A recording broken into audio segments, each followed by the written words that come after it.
Hi there, it's Sarah from Inspire Tarot. Welcome to the channel. Today I'm going to use the Meraki Tarot. This is cute, full of animals and pinks, which I like. So I'm asking the Spirit, what messages have you got for us today? Two powerful messages so far from the Major Arcana and another one in Judgment.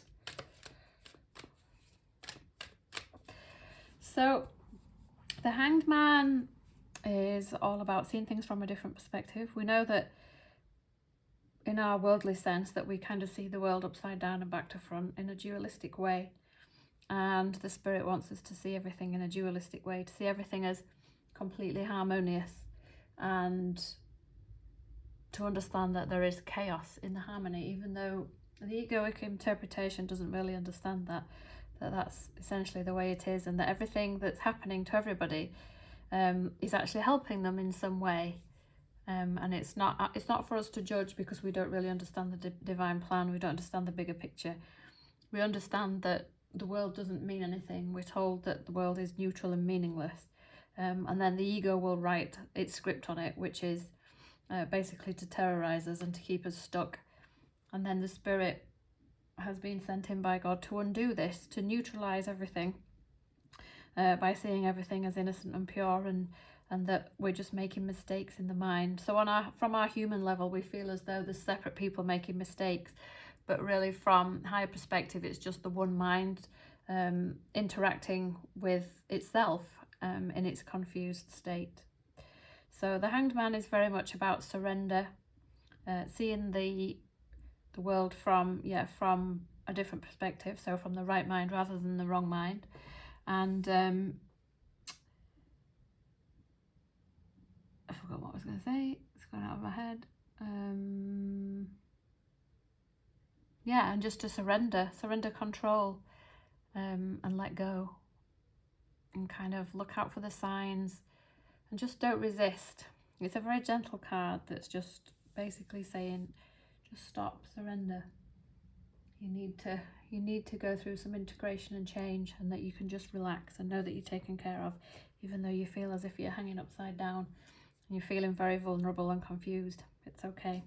So with the Death card, I do quite like this Death card, because a Death card with a butterfly on is gorgeous, because I think we all understand the symbol of a butterfly for transformation, and the Death card is about rebirth. So it's quite sweet that it shows not something that's quite macabre, but something, a symbol of rebirth and regrowth, a bit like the phoenix rising. So yeah, the Death card is usually identifies the end of a major phase. It can be painful when we're shifting patterns and things. So with the Hanged Man, it could just be very much that we're being asked to process whatever darkness it is that we're going through, and understand that the spiritual journey is antithetical to the ego's journey. So the ego is always trying to take us further into fragmentation, whereas the Spirit is always trying to reunify us. So from our human perspective, it always feels as though things are going wrong. And this is why in A Course in Miracles, Jesus says we can't judge our advances from our retreats, because the ego is screaming at us that something's going wrong and that we're rubbish and we're failing, whereas the Spirit knows it's quite the reverse. But from our limited perspective, we don't get to see that, and that's why we have to trust all the time that we're leveling up. So the Judgment card is all about integrating and upgrading. It's about rebirth, following our inner calling, and that we're all about redemption. I was watching a video the other day about redemption, saying that our biggest fear is actually of redemption. Our fear is of going back towards love, to go back to our home, back towards the unified state. And it can feel at times as though we're literally being annihilated, and that our human self or our bodily identity is literally just being vaporized. So I think this is one of the things that I've always thought was interesting about A Course in Miracles. And you think, well, you know, if God didn't throw us into this dream, why can't he just lift us out? And the Spirit kind of explains that would be cruel, because it would just be too extreme for us, because we would literally feel as if we were being vaporized. Because yeah, obviously God's love has the strength to completely dissolve our physical self, but he wouldn't do that to us because it's too threatening from our human perspective. So the undoing is very gentle. And the Six of Pentacles is a card about giving and receiving, balanced giving and receiving. And I think in this context it's quite sweet to think that if we give ourselves over to the Spirit, then the Spirit will give us more back.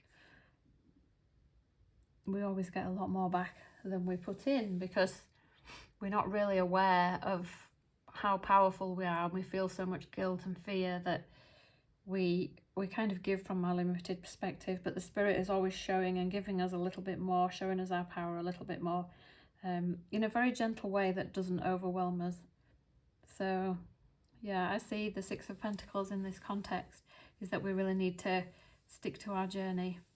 It's all about giving and receiving, and we know that giving and receiving is really done at the mind level, and the more we give and receive at the mind level, the more we experience the sweetness of the dream. This is one of the things that I was reading the other day in the course. It was talking about the devoted are entitled to devotion, and I've noticed this: the more you don't judge people, other people don't judge you. It just kind of doesn't come into your awareness. And I know that I felt like I was judged and shamed and blamed and guilted by people really severely, whereas now I just don't really notice it that much, and if I do notice it, it usually makes me chuckle. So yeah, it's cute, and we know that giving and receiving are really one for us in truth. So, and the more we give to others, the more we actually give to ourselves. 10 of Pentacles.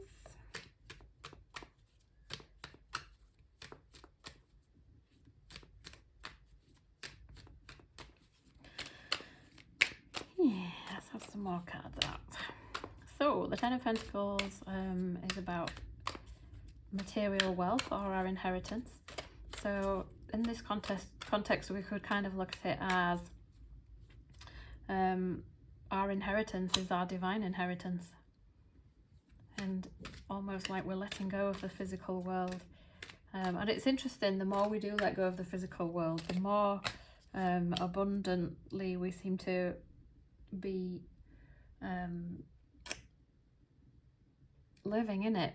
It's almost like when you just kind of let go, the Spirit will bring more and more things in to you. The Spirit knows what we like. The Spirit knows what our interests are. It knows how to tempt us towards healing. So we still feel as though we've got a little bit of say, even though we haven't really. But the Spirit is just very clever in the way it almost manipulates us, but in a loving way. It just kind of sells it to us to move forward and gives us these little treats. So the Five of Swords is a card about kind of loss of trust and respect and dignity. I kind of think of this card as where we fight sometimes, or we kind of lose ourselves and we fall into this pattern of thinking that we have to be right rather than happy, or that we'd rather be right rather than happy. I know when I first started on the journey, I thought, well, I actually want to be both right and happy. But then I realised that that was an oxymoron. And in order to be right, somebody else would have to be wrong. And that's obviously not loving, and it's not all inclusive, it's not harmonious, and it's never going to bring you the peace and happiness that you want. So whenever we have any conflict with anybody, we really want to come down back to the top common denominator, which is love, and find a way to be harmonious. Yeah, so the fives are kind of card about conflict and growth and learning how to level up, and the swords are at the mind level. So yeah, right, let's see what else comes out. Two more. Page of Pentacles and the Nine of Pentacles. Oh, we've got lots of pentacles today. The Page of Pentacles is usually a student, somebody who's kind of very diligent and ambitious, which I think is quite sweet for our spiritual journey. We need to be extremely dedicated. I'd written something in a forum in a group that I'm in, whereas when we commit to the spiritual journey, we really need to commit to it 100%, because the ego's aims and the spirit's aims are antithetical to each other. If we try and go fully in one direction and then give up, we end up going fully in the other, and it's kind of like applying the accelerator and the brake at the same time. So there's really no benefit to us doing that. It's just going to create resistance and pain and blockages, and we don't want to do that. So we do very much need to be students and accept that the spirit knows much better than we do, and just stay very focused, and almost be ambitious, but only with our purpose. We only want to be ambitious in that way. Our only ambition should be to return fully to the right mind, so that we can remember that we're in heaven and pop back out of the dream. The Nine of Pentacles is very much a card about feeling independent and self-sufficient. So I think in this way, I kind of think of this as aligning with oneness, in that we understand that we've got everything inside us that we need, and we don't need to rely on anything else. We just focus on the mind. Everybody has the mind, even when they seem to be mentally ill or whatever. It's always coming from the mind. The mind can never really be harmed because it's formless and it's eternal, and it can always turn right mind up. I'd read an interesting quote the other day where it was talking about, I think it was a Joseph Campbell quote, and I can't remember it precisely, but it was something along the lines of, the psychotic swims in despair in the same sea that the mystic swims in delight. And I think that just perfectly encapsulates the spiritual journey, in that we can see it as heaven or we can see it as hell, and we invariably do see it from different perspectives at different times. But over time, as we build trust and have more and more miracles, we do get to see that that it's all down to how we see it, and that we never see the world, and we're never really more than a thought away from peace. I volunteer with some inmates, and one of them initially was talking about he felt suicidal, and I felt quite stretched. I thought, well, what should I say to him? And the Course would say that, so when we want to commit suicide, it's because we want a way out. We want to be free of the pain, but we know, it says in the Course, that the ego will pursue us beyond the grave. So even if we did want to end our physical life, we still would be stuck with the same demon in the mind. Even after our seeming physical death, it would just follow us into the next life. And in A Course in Miracles, it does talk about the way out of the pain is the holy instant, is to align the mind back with God, and to understand that this world is a dream, and that we're always one and we're always safe. And if we don't fight our feelings and just accept that we don't feel good right now, and that's just part of the healing. And it can get intense, and we've got other people to talk to and lean on, and there's always someone there to support us. So yeah, it's an amazing journey. Right, that's my little reading for today. I hope it helps. Love you all. Bye.